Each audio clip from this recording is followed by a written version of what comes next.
Dobro večer, poštovani gledalci, dobrodošli u još jedno izdanje Mondane astrologije, dakle astrologija 2022. godina.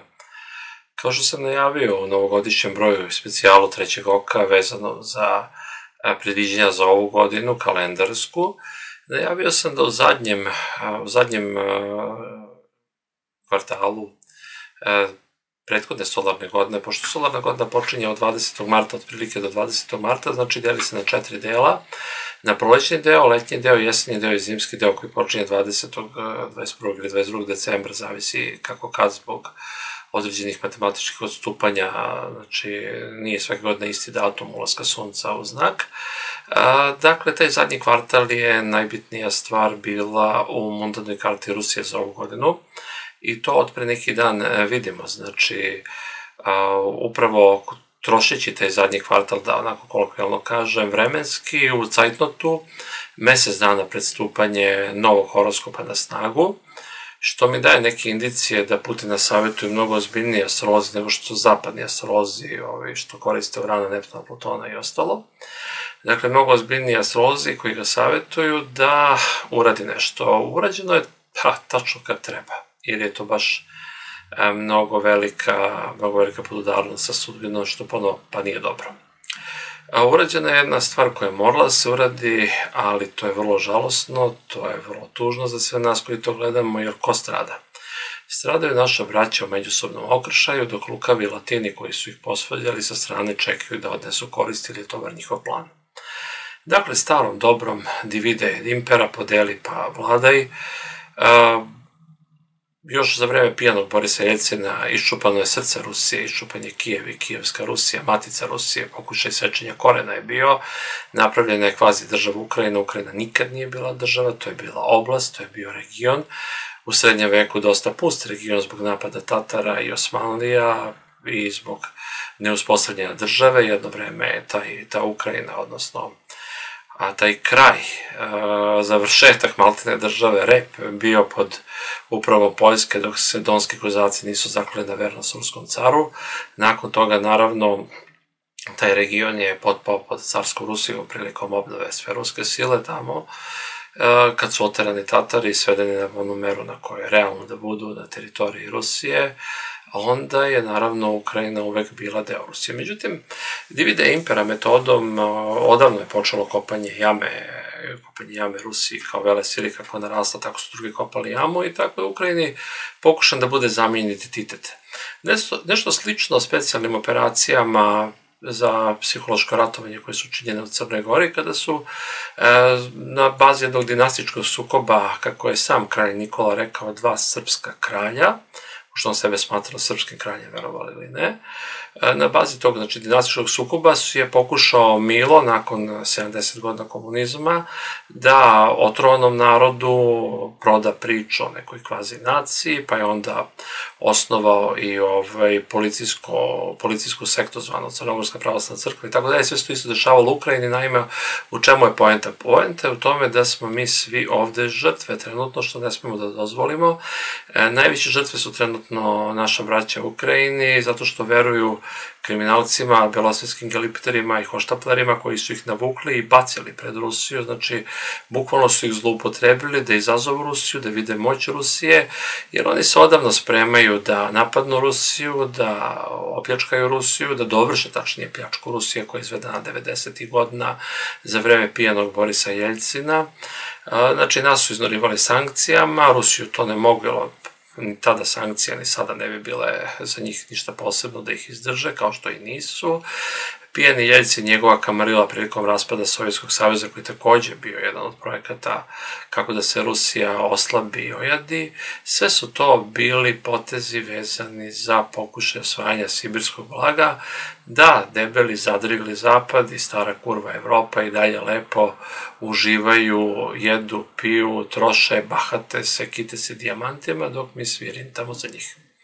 To je moglo da prođe do obnove ruske moći, do pojave ekipe koja je instalirala Vladimira Putina i sve one koji se vide, a mnogo moćni se ne vide, to više ne može da prođe. Nažalost, nekad su potrebni bolni rezovi, jedan od tih bolnih rezova je bio i ovaj. I to je najavljivala karta. Možda nisam želao da vidim, možda sam se trudio da ne vidim, možda sam se nadao da to neće biti, ali već nekoliko godina, tačnije od 2011. na ovamo, od Libije, koju su tako lepo demokratski uništili, srušili, ojadili, pobili narod i sve ostalo, ovi sa zapada koji sad plaču nad sudbinom Ukrajine, koji su takođe potpalili požar, pa preko Sirije, koji takođe su uništili, opljačkali, instalirali teroriste i sve ostalo, ponovo ovi sa zapada, dupšebrižnici i tako dalje. Mi imamo stalno jedan isti scenario. Taj scenario je vezan za pljačku prirodnih bogatstva ovog sveta, da bi jedan manji deo sveta uživao na muci jednog većeg dela sveta. I to je cela logika. Rusija nije u prilici više to da trpi, Rusija to ne mora da trpi, Rusija je super sila, trenutno je podržana Kinom, zašto kažem trenutno, zašto tu imam neke crne slutnje, ali o tom ćemo potom, i nema više unipolarnog sveta, nema više Sjedinjenih Američkih Država kao jedne jedine sile i sa njima naravno njihovih večitih saveznika Britanaca i Evrope, znači toga više nema, imamo svet koji je podeljen u 3 interesne zone, znači interesna zona koja je nastala Brexitom, za koji su takođe i brojni astrolozi tvrdili da neće njega doći, tek se političari zaklinjali, pa je došlo. Dakle, mnogo je važnije ono što sledilo nakon Brexita, a to uopšte nije bilo mnogo u novinama, to je bilo stvaranje anglosaksonskog sveta. Engleska, Amerika, Kanada, Australija, Novi Zeland i Commonwealth su jedan svet. Kina i Daleki istok će biti drugi svet, pošto će i Kina vrlo brzo uspostaviti pun integritet na svim svojim teritorijama, uključujući i Tajvan. I treća stvar je podela Evrope između Rusije i Britanije, koja je upravo u toku. Dakle, Britanci znaju vrlo dobro što je valja činiti sa Evropom, jer su oni izdanak te stare kurve koji vrlo dobro zna kako se tu upravlja, a spremni su da podele interesnu zonu sa Rusijom, jer su realni političari i znaju da je tu podela u pitanju. Monstrum iz Brisela, zvani Evropska unija, to je jedno samodovoljni entitet, biće političko, koje sve radi da sebi ugodi. Dakle, imamo staru kurvu Evropu, imamo kurvine sinove iz Brisela i oni pokušavaju, naravno, da zadrže svoje privilegije. Svi oni žele zajedno da očarupaju Rusiju, znači, a Rusija mora da se odbrani od svih njih. Ukrajina je, kažem i ponavljam, doživjela najžalosnije stvari, jer da budemo realni, svećate se svi, bar ste u školi, makar većina čitala Crnjanskog ili ste svi čuli, znate da je tamo nekoliko puta iseljevan i naš narod odavde, znate su naše veze bliske, ostalom vrlo je žalosno da osim plaćenika tamo kada bi uzeli svima DNK, to je jedan isti DNK i vrlo je žalosno sve ovo što se dešava, ali drugog izbora nije bilo, jer prosto i jednostavno lešinari sa zapada su podmetnuli Ukrajinu i što se brže završi ova operacija, što brže Rusija ovlada Ukrajinom, izvrši demilitarizaciju, rasteretit će Ukrajinu jedne ogromne hipoteke koje je nametno zapad, a to je da bude njihov pas čuvar koji će da reži, laje i ujeda Rusiju, koji će biti slabo hranjen i slabo pojen, pun buva, ali će biti redovno huškan od strane zapadnog gospodara. Prema tome, vrlo je bitno da se brzo završe operacije, tome će naravno da se suprostave ajkule sa zapada koje pokušavaju da rastegnu celu ovu situaciju, ne toliko da umore Ruse koliko da naprave veliki teatar, propagandu i da bi mogli da mobilišu kod sebe narod, da ih isprepadaju velikim strahom od Putina, jer oni su stvari sve ovo uradili i prosto doveli Putina od toga da mora da reaguje zato što spremaju napad na Rusiju. Ovo je bilo pitanje ko će samo prvi da potegne i kako će izgledati taj prvi potez. Horoskop Vladimira Zelenskog imam sa nekoliko izvora koji su različiti, međutim jedna stvar je vrlo interesantna. Ono što iz njegovog horoskopa proizilazi, tači iz kombinacija tih horoskopa za koje podatke imam i mundanog i preračuna raznih, moram biti ovde uzdržan i rezervisan, ali mislim da njemu zapad sprema martovski ide, vrlo teško će on preživeti 13. 14. i 15. mart i to od strane njegovih prijatelja sa zapada koji će naravno da okrive Rusiju za to. To je otprilike scenario koji će se desiti ili će ga recimo kidnapovati u to vreme i šetati kao mečku Božanu po zapadu navodeći kako je velika žrtva, a Rusija u stvari je žrtva tih istih svojih zapadnih robovlasnika. No, to će da se vrlo brzo pokazati, očekujem uglavnom do polovine marta da se sve ovo zaustavi, da onda Rusija pokaže šta stvarno ima nameru da uradi sa Ukrajinom, a to će biti ogromne investicije u ukrajinsku privredu i generalno Ukrajinu, što naravno neće nikada moći da zaceli rane na dušama onih ljudi koji sada gube nekoga i to je strašno za sve nas, svaki izgubljeni život je strašan, ali to je cena ukrajinske nepromišljenosti, onoga što narod trpi.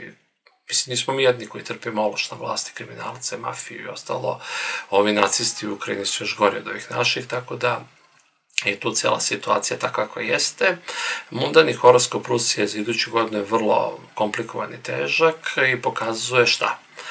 Pokazuje upravo ono što sve vreme i tvrdim od 2011. na ovamo, da se sprema napad na Rusiju i ovo je bila priprema napada, Zapad i dalje sprema napad na Rusiju, vidjet ćemo kako će se postaviti Nemačka i Francuska u svemu tome, same izjave Macronove idu u prilog ovome, jer on tvrdi da će biti veliki rat, što tvrdim i ja već duži niz godina, da mora doći do raspleta i da moraju ruski tenkovi da preoru Evropu, pravce Minsk, Varšava, Brljin, odnosno Berlin, potom Brisel i na kraju Pariz, bez toga neće moći da prođe. Svakako, pametni Englezi će već znati da se izvuku nagode i pogode kao što je to uvek bilo, bolje bi bilo bez toga, ali očigledno neće moći da prođe ova nova podela sveta. Sa druge strane, kada gledamo, rat je, nažalost, prirodna stvar na ovome svetu i rat nije poželjen, ali očigledno da je neophodan i tako se uređuje svetska istorija otkako znamo za sebe. Samim tim što se uređuje svetska istorija velikim pokretima, velikim stvarima, mali narodi treba da rade upravo ono što je iznuđen pritiskom. Ne mogu više da ga zovem ni satrap, znači da ćemo to zovemo drugačije, od sada to zovemo cirkus musliju. Znači, cirkus musliju je jednostavno iznuđen merenjem rejtinga, bombardovanjem građana po društvenim mrežama koji nedvosmisleno iskazuju podršku Rusiji, međutim, dragi su građani, nemojte samo Rusiji, treba i Ukrajini, ukrajinskom narodu dati podršku, nikako ukrajinskom vlasti, ponavljam, oni su naša braća i ne smemo se ogrešiti od njih. Naravno, kad je sondirao javno mnjenje, prosto je krenuo jedinim logičnim putem, znači on stvari uradio dobru stvar, mi nismo vele sila, mi smo država koja je poražena u ratu 1999. koja je na Kumanovu potpisala kapitulaciju, koja ne posjeduje jedan značajan deo svoje teritorije, koja nema južnu granicu i šta mi ima tu da se mešamo. U ostalom, vrlo dobro znamo što je urađeno Rusiji, iščupano srce Rusije, otet Kijev, oteta Kijevska Rusija, napravljena nova nacija, sve to vrlo nalik onome što smo mi doživjeli na ovim prostorima. I jedino logično i pametno je bilo ovo što radim. Naravno, ja cirkus musliju ne amnestiram od odgovornosti, da je on zaista pravi patriot i da je ovo radio iz patriotskih razloga, on bi odavno Ruskom centru u Nišu dao sve potrebne dozvole za pun kapacitet rada, a ne bi radio ovo što radi. On je prosto birao šta se njemu više isplati da pokuša da ostane na vlasti nakon 3. aprila. To je to. Naravno, džabe je to radio, što se videlo i kad se Dačić, ja se izvinjam na izrazu koji ću da upotrebim, kad je Dačić iskoristio svojih par minuta da se uskurče na RTS-u i da mu gurne klip u točkove. Kako će se to između njih dvojice završiti, vidjet ćemo, ali svakako sad u predizbornoj kampanji neće moći da se osveti Dačiću, što znači da Dačić zna nešto što mi ne znamo ili da je ušlo neke dogovore za koje mi ne znamo. Tu imamo jedno nebesko pravdo, jedno nebesko poravnanje, koje kaže, ok, uvalio si ti svog džokera ovim kvazi suverenistima i svom bivšem saradniku Raduloviću, dakle uvaljene tamo, uvalio si i Dverima svoj deo privatne partije, uvalio si svuda svoje džokere, smislio si niz malih partija, daješ im pare, potpise, glasove, sveo si sve na to da imamo svega 2-3 partije koje opet imaju svoje velike mane, koji su prava opozicija vlasti, ali nažalost slepi za realnost, okrenuti Briselu i Zapadu do maloumnosti, što jednostavno ne shvataju da njima vreme prošlo. I Briselu i Zapadu je vreme prošlo, znači jedni način da se okrenemo sebi, da ova prava opozicija koja je lišena trojanskih konja koje je Vučić namestio, prosto shvati da nema više Zapada ništa, nema više Evropske unije, ljudi došao je Fajrot, gotovo je. Evropska unija posle petka ne postoji. Ovo je jedna mrtva lešina sa kojom niko ne zna šta će da radi, pa je zato nisu još rasformirali, a i oni sami ne shvataju šta se dešava ili se nameštaju kako će to čerupanje Evropske unije da izgleda bolje. To će biti politički kanibalizam, nema da brinete, i tu će biti još svašta o čemu ćemo pričati u narednim klipovima, tako da ovde imamo jednu vrlo interesantnu scenu gde je Vučić instalirao svoje trojanske konje u kvazi opoziciju i ono što narod misli da je opozicija, a dobio udarac ispod pojasa od svog direktnog koalicijnog partnera Dačića, kome je signalizirano da je vreme da se vadi. Znači, vreme je da istrguje sa svojih 10-12 mandata, da spasi svoju kožu i da bude u nekoj novoj podeli karata sa bar jednim kecom u rukavu. To će ići vrlo interesantno, nećemo sada o tome. Niti ću da dajem političke prognoze na taj način, ja sam astrolog i radim sa simbolima. Otvorila su se usta pakla i progutala su već jednog. Taj jedan nije toliko bitan, to je njegova lična nesreća, ne samo to, nego i mnogo toga što je ranije uradio, njegova lična nesreća. On je simbol. Dakle, kad je Saturn seo na mesec, imali smo simbol stradanja ženske osobe. Mesec vlada ženskim principom. Sada kreće primarna direkcija Sunca na Saturna, odnosno Sunce kao Hajleg, nosilac života, natrčava na Saturna kao vladara smrti. Znate da i Saturna obično crtaju kao kosača, znači kao sa kukuljicom, sa kosom koja nosi živote, znači u dosta simbolika pojam smrti, pojam Saturna se povezuje, ostalom je vladar prirodne 8. kuće, znači, ajde, može bez veze da kažem prirodne, znači, nego prosto vladar 8. kuće, ali nije vladar 8. znaka, tu se razlikuju neke stvari u kućama i znacima, to je u onoj osnovnoj postavci, dakle, počinje matematika, dakle, vladar kuće smrti.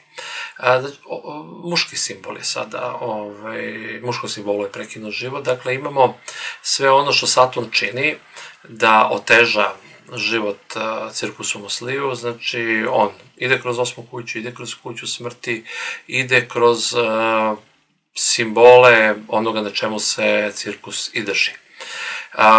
Šta je poenta priče? Poenta priče je da Saturn ne dođe brzo i efikasno da se redi stvar. Ako zamislimo Saturna kao likvidatora, to nije plaćeni ubica koji uđe sa prigušivačem i ispali jedan metak na pravo mesto i nestane.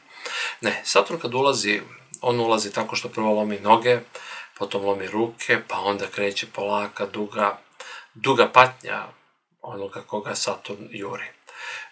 Ovde već, od kako ušao u Vodoliju, imamo priliku to da vidimo, a finale i kulminacija aspekta dolazi 17. aprila, što će naravno biti šira tema. Kada budem početkom marta, posle 6. marta dao za narednu solarnu godinu horoskop, znači par nedelja ranije ću ga svakako ispričati, odnosno delove, ne može tu sve da se ispriča, osnovni principi će biti rečeni, iz razloga što sada moramo da se bavimo sa ovom temom koja je trenutno aktuelna, a naravno aktuelna je tema koja, iako je Jupiter u ribama sklonila Jupitera i izvukla Marsa i Saturna kao planete pune snage, što će reći sukobi, zlo i sukobi, i to teče i dalje. Videli smo i u Crnoj Gori kako to teče. Taman se Milo po 4. 5. put za ovih 1,5 godina ponadao da se vraća u igru, taman je sa Dritonom se nagodio za 21 gram, nemojte misliti da pričamo o kokainu, ne pričam ni o parama, ima jedna teorija da je duša teška 21 gram, bio je popularan film na tu temu, dakle, mladi junoša Driton je očigledno prodao dušu đavolu. Međutim, neće svako da ide usta pakla zajedno sa njim, ima tu kombinator, kako kaže narod, politika je kurva, pa izvinite što psujem, da citiram jednog pevača, ali mnogo kurvanja to ima i neki koji su krenuli u susret su stali, pa rekli što mi ne bi iskoristili možda malo bolju šansu, i sad imamo dole jedan galimatijas koji će otprilike se završava oko 6. marta kada stvari pokrenu malo na bolje ukupna dešavanja i kada se sve u svemu razbiste slika. Sada plivamo u mutnoj vodi, ili ti što bi rekli, Rusi od pesme Tamna je noć, tako da je vrlo tamna i kad je najtamnije, najtamnije pred svitanje i do 6. marta svakako možemo očekivati da sve tendencije lošeg ispoljavanja planetarnih simbolika budu prioritetne. Od 6. tek ulazimo u ravnotežu, što naravno ne amnestira ono što sam malo pre rekao za nesrećnog Zelenskog. Mislim, on je inače bio pajac, čovek koji je polnim organom mlatio po klaviru u reality show, je postao predsjednik države. Eto, toliko su cenili Ukrajinu zapadni mentori koji su ga političkim inženjeringom doveli na vlast. Samo mi trebamo, pazimo se, to nama ne desi u našim zemljama, znači ni u Srbiji, ni u Crnoj Gori, ni u Republici Srpskoj, znači jedno mora da se raščisti sa pajacima i sa cirkusima. Dakle, cirkus Musliju, ono što planete pokazuju nije dobro, presing koji rade nad svojim članstvom nije dobar, partija im je preterano heterogena, neće svi da idu do kraja, neće svi da pregaze moralna načela, znači ovdje imamo jednu opštu situaciju, vrlo lošu, pazite se, ne dajte da vas niko zloupotrebi, mislite svojom glavom i mislite o svom interesu, sužen je izbor, dakle, s jedne strane imamo ljude koji su potpuno pogrešno okrenuti zapadu, koji moraju da se vrate u okvir onoga što Srbija jeste, zemlja između istoka i zapada i da tu nađu snagu da reše stvar.